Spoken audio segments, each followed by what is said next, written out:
the meantime. Yeah, guys, so we keep the conversation going. I'm giving the mic to Grace, and then from Grace we'll give it to Wani Stephen. And since it's an open mic for all of us guys, we'll keep it to 3 minutes for a contribution. We'll just keep it going round, right? So don't worry. We give you a mic for like 2-3 minutes, and then we pass it over. Yeah, Grace. Oh, thanks. Yeah, thanks so much, everyone who have joined us today, and I'm so happy to be here again.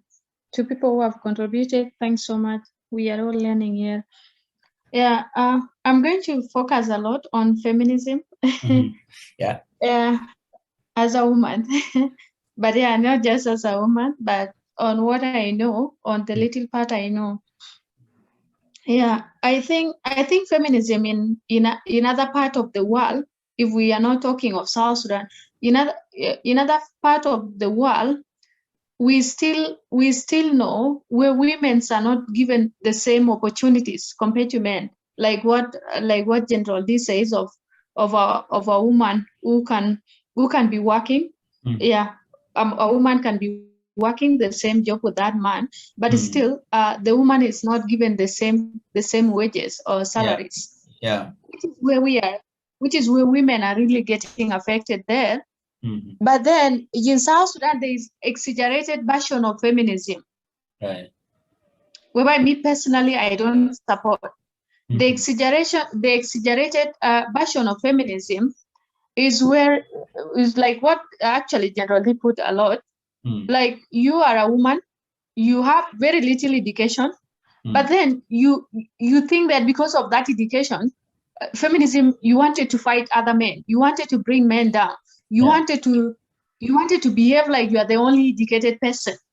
And then the worst thing of it, you go around telling some few women that they're being mistreated, or because this is how it should be. Or a bad version of feminism whereby you wanted every woman to be a single mother. That is the side of feminism whereby I don't actually agree.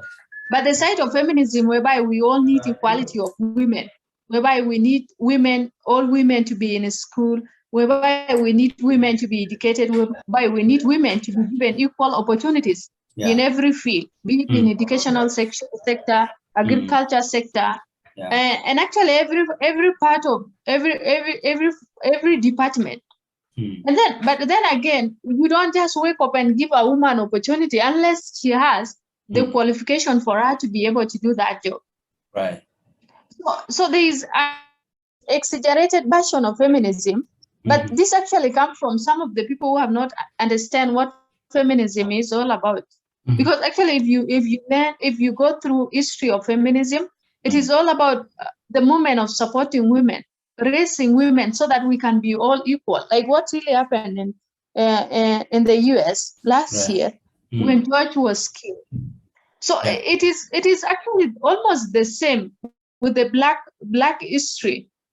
But then if you take it personal, if you take feminism to be your own, if you take it as a weapon for vengeance because your man has misunderstanding with you and you want to destroy him, and then now you use it with that hatred, with that vengeance in your heart, and then it can actually be very hard for us to raise other women's. But yes, if the goal is to support a woman, if the goal is to raise another young lady, because actually, if we have women who are very educated, if we have women who are brains, if we have women who can be able to compete in the real world, and then I don't think a man will come and say no grace.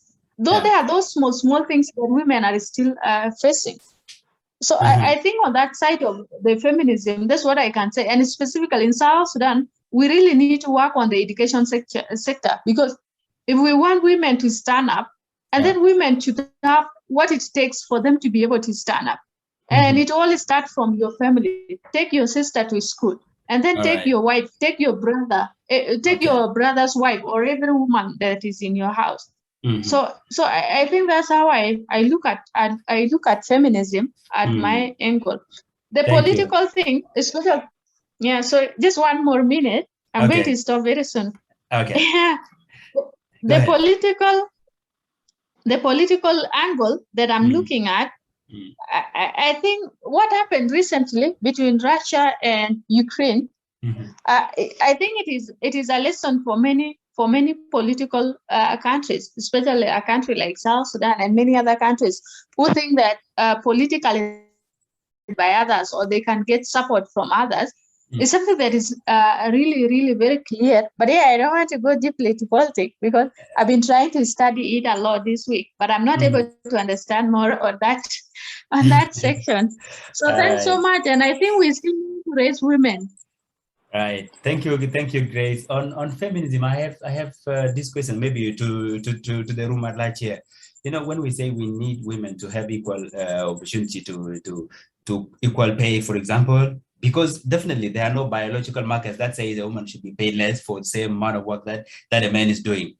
That one we have a point, we have a standard. You say if people are doing the same amount of work should be paid equal salary or whatever they are being paid with. But then you will find that even a woman who is paid at work equal salary, when it comes to the house, same person who was advocating for equal income between men and women, when it comes to the house, and it's time to pay bills, it's time to pay school fees, and it's time to contribute to feeding, she will say, no, that's men's job. And then you find there's a fight. So that's one question right there. I really want somebody to give me a highlight on that. I really want to learn, why does this thing happen? All right, I keep the mic rolling. Wani, I give it to you, and I'm giving you 3 minutes. Thank you. Thank you so much. I think for me, I'm just going straight to international politics. I suspected that. Go ahead. Yeah, thank you so much. Based on the geopolitical dynamics of politics in the world, particularly let's take Russia and Ukraine conflict now. When you look at the movement in terms of the pattern of politics of Russia, let's start right from the time of Peter Great. Peter Great had a major influence in Russia, and despite it, he tries to borrow Western ideology to bring a kind of modernization to the traditional politics of Russia. But later, it brought a lot of confusion in terms of which dancing tune Russia should go with. But later, as politics grow until later after the Sovereign Union, we have seen a lot of alliance bloc. Russia being the lead among the Sovereign Union bloc. And basically currently with the strategic motive, because every fight that happens in the world is in form of a strategic intervention of any other foreign policy country, especially for Russia. Russia is trying to break all integration to the NATO alliance from the western part of it. So it becomes very difficult just to destroy that network. That's why when when Ukraine wanted to join NATO, it did not go well with Russia. So it changed the dynamics. And then the weakness of 2014 Ukraine political involvement also created more buffer zone for Russia to create integration of a strategic alliance on a strategic point in terms of installation, in terms of network. That's why it became very difficult for Ukraine to mobilize its forces to counterattack Russia easily, because Russia has entered beyond. They have used all these years to strategically put their enemy. Because every point of political engagement, you see what has happened in Kuwait when US invaded when Iraq, and the whole of those things. It's because of a strategic economic point of view in terms of extending that foreign policy. So most of the foreign policy, like in US, it's either US create war through other country or influence other country to create war. So so if you see right now what is happening in Ukraine, most of the NATO alliance, they're saying they will support, but indirectly they're trying to go to only to breach their alliance members. Like you look at any attack to any NATO country is an attack to all countries. But Right. that does not Thank you, stop. Wani. I think I will need to stop you there. Your 3 minutes are over, but thanks for your contribution, man. Yeah. Sorry for the interruption right there. You want me to give you 30 seconds? Thank you. If you can give me, that would be okay. Okay, I'll give you 30 seconds. Yeah, thank Okay. you. I think based on the politics, we look at what has happened in that is a total distraction in terms with our politics is influenced by foreign body. At the end of the day, it distracts us. Look at what has happened recently in Ethiopia and what has happened in South Sudan, 2013 to 2016, impact of this foreign policy. So we need to see how best strategically we can build our political dynamics and infrastructure. Thank you. All right. Thank you very much, Wani. I saw a random tweet on Twitter where somebody saying, why is America okay with having a base in Ukraine near Russia, and they will not accept to have Russia have a base in Mexico? Right? So like that question I could not answer up to now. Like I'm still thinking about it. Double standards or what is happening?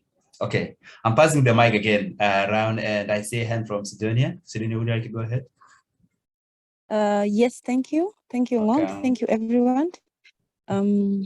Just a comment. First, I'm going to comment on two things. Okay. First thing is feminism, what Grace talked about earlier.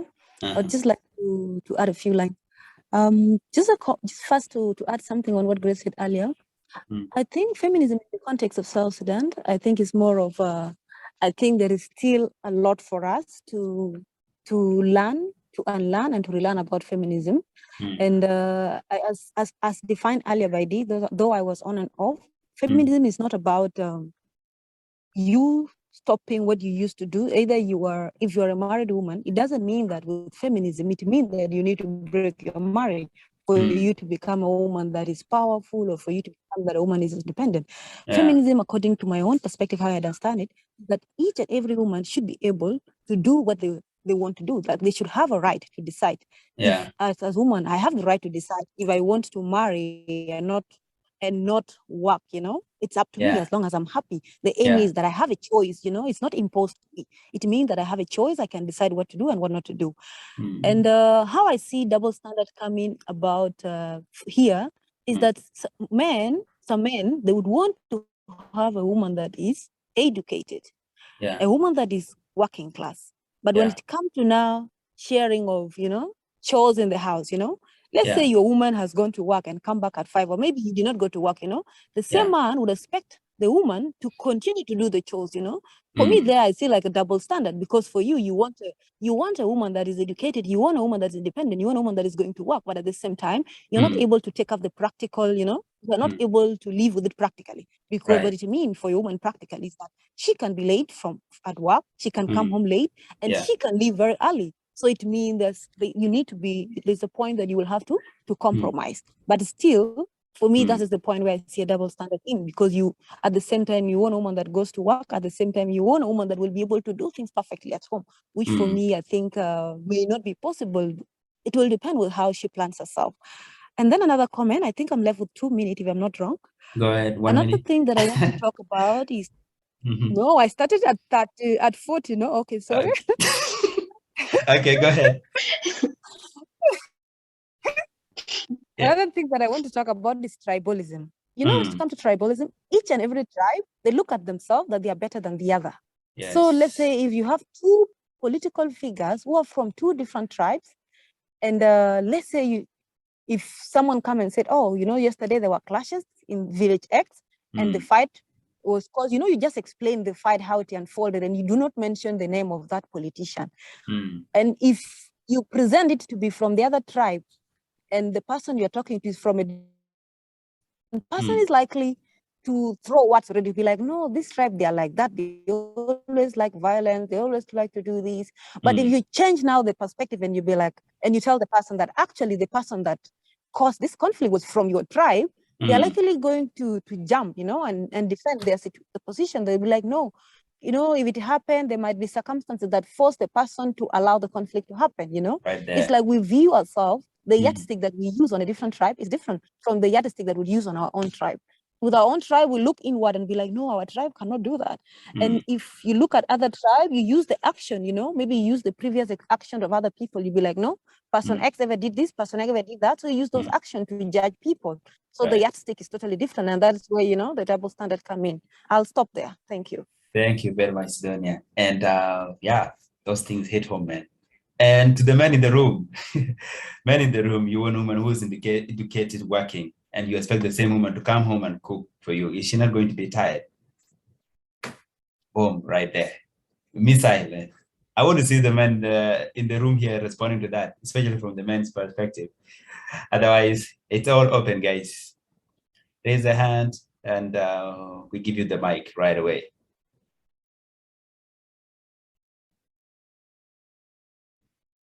Are my fellow men scared already?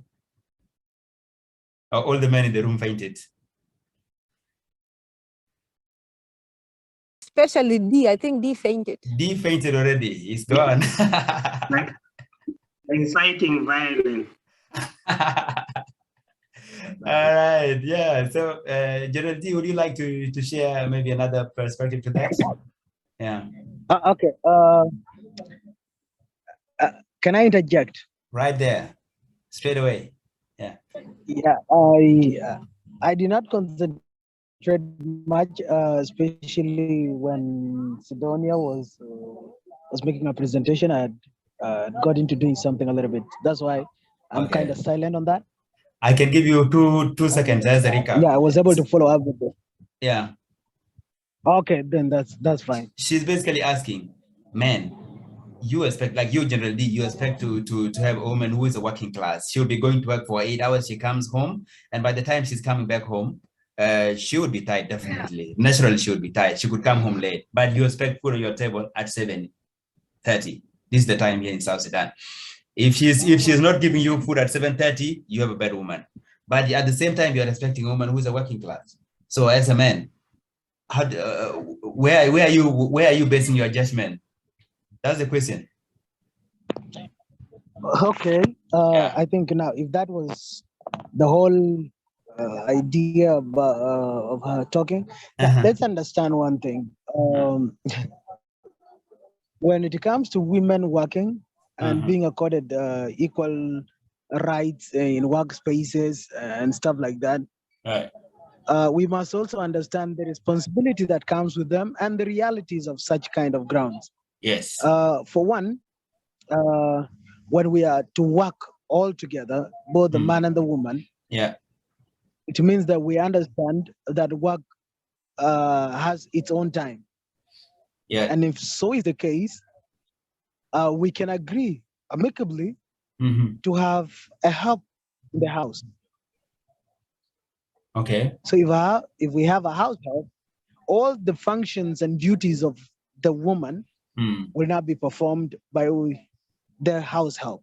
Okay. Which means the burden is lessened on the woman. But then this brings in again to the question of why I would even allow the woman to work in the first place. Yeah.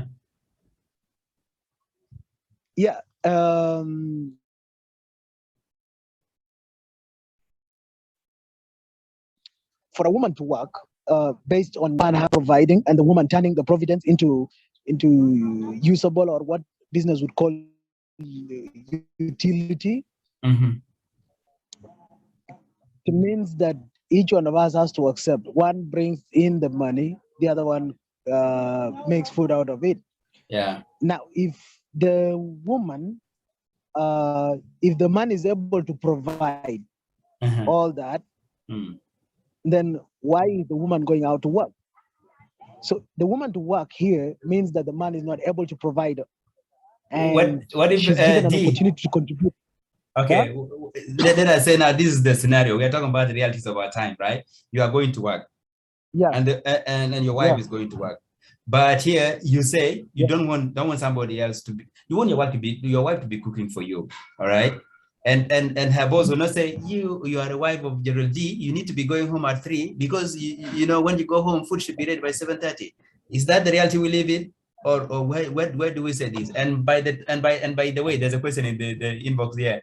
in the chat box from Geraldine to say, what if I do not want you, Geraldine, as the husband, to be cooking food that is coming from a maid?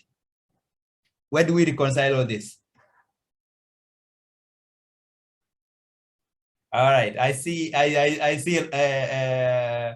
reinforcement coming all the way from I see Stan and Wani. Yeah, maybe I'll pass the mic. I give it to Stan and then to Wani, and then I see a hand raised, but I cannot put a name to the third person who has raised a hand. Maybe could you rename so that I can say it's yours? So Stan, I'm giving you the mic now. Thank you, we'll pass it to Wani. John. I think thank you so much. I think what was said by Sidonia, I think it's correct. When you choose, because you can choose a woman who is not educated. Yes. And expect the expectation will be different. But I think certain things are just overrated. You know, certain expectations are just overrated. Okay. You know, when you get married to somebody, you agree with that somebody to say our ultimate goal is to, for example, make $10,000 or $20,000 at a particular time because we want this kind of a house. Yes. We want to take children to this kind of universities and if the man cannot collect that kind of money, and then that means that the wife will then play this supporting role. Or if the woman is the one who's making a lot of money, then the man is going to play the supporting role. Yeah. And then I think things, you know, you can just get a helper at home to do certain things. I've heard people saying they want the wives to be the ones who are cooking because it's cultural, it has been like that. And you know, just make your life easier as a team of a man and a woman. Get help where you can be able to get help. And still try to achieve your goal as a collective, as a unity, as a team. Not because the society or anybody else is saying what. Look at your life and focus on your life because you know exactly what is it that you want to achieve. So some things I think is because of the voices from external that are distracting us. All right. I think it's as simple as that. Thank you, John. Thank you, Stan. I'll give it to Wani for a minute and then back to Geraldine. I see he's raising his hand now. He's making a comeback. Yeah, Wani, 1 minute and then back to D. And guys, feel free to raise your hand. Yeah, go ahead, Wani. Thank you. Stan has mentioned one of the keynote that I want to make.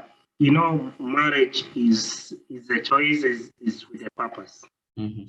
Whether you work or you don't work, there must be a purpose. So it's all about planning. You know that later you need to eat, your husband need to eat, your children need to eat. And the whole responsibility, it is just planning. It shouldn't be an excuse. Shouldn't be an excuse, but it should be a kind of agreement that I think here today we need to buy food or we need to buy food early to preposition in the house. Having a maid in the house, to me, honestly, maybe it will just help maybe in doing other things, but preparing food for me, I rather do the food myself or prepare the food myself and bring it to the table. Okay. That's why you see in some families, house may end up to become a in the house because the elite. Yes, this is a reality that happens. Right. Yeah. You're right about so it. those are the key.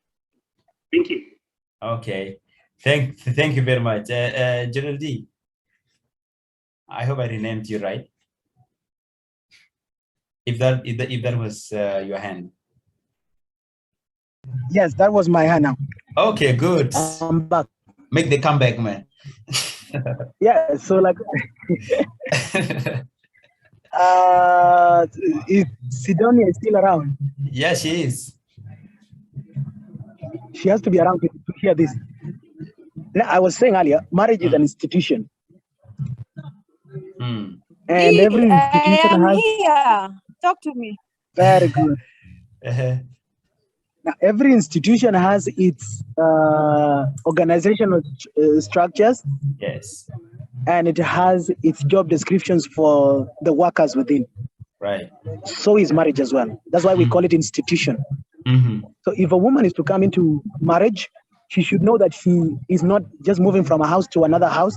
She's moving from a single person to a union, where she now becomes part of decision making and also responsibility taking. Yeah. Okay. Yes, if you are still hearing us, because I'm losing your voice right now.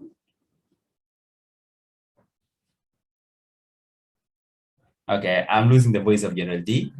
I hope it's not from my side only. Can you hear me? Yes, I can hear you back now perfectly. Go ahead. Okay. Yeah. So when you get into marriage, you must know that there are roles and duties that you are going to perform. Okay. And if you decide to give that role up, and then you gain the privileges that come along with it. Okay. So let's say you want to work. If you go work and forego household duties, somebody else must come in. It's not something negotiable. Okay. Otherwise, it will not be a marriage. Okay. Yes. I'm here with Geraldine. Okay, yeah. Talk to us, man. Yeah.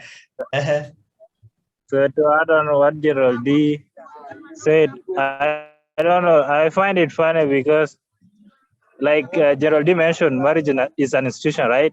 And workplace is an institution. Right. So I find it funny when women, when they go to work, they follow whatever is written there, the job description, they will do comfortable without any complaint.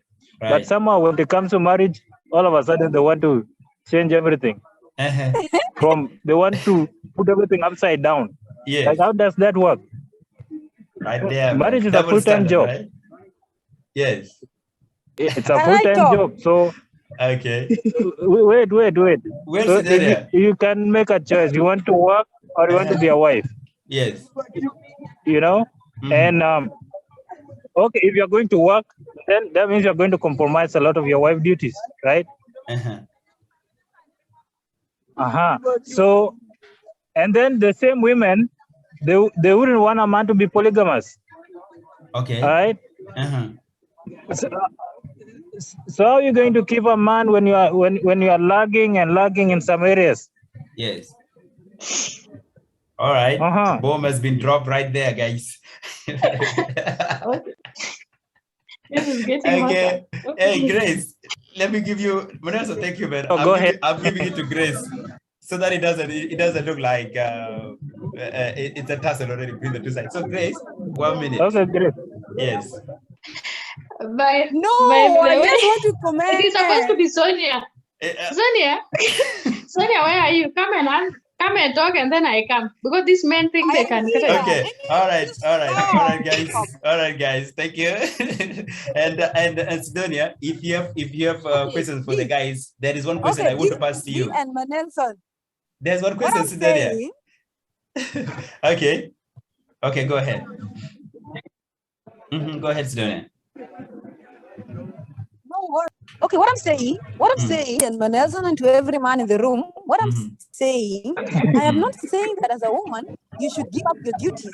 What I'm saying is that as a man, when you marry a woman that goes to work, you should expect that the duties will be taken up, but they will not be responded to the way you would want them.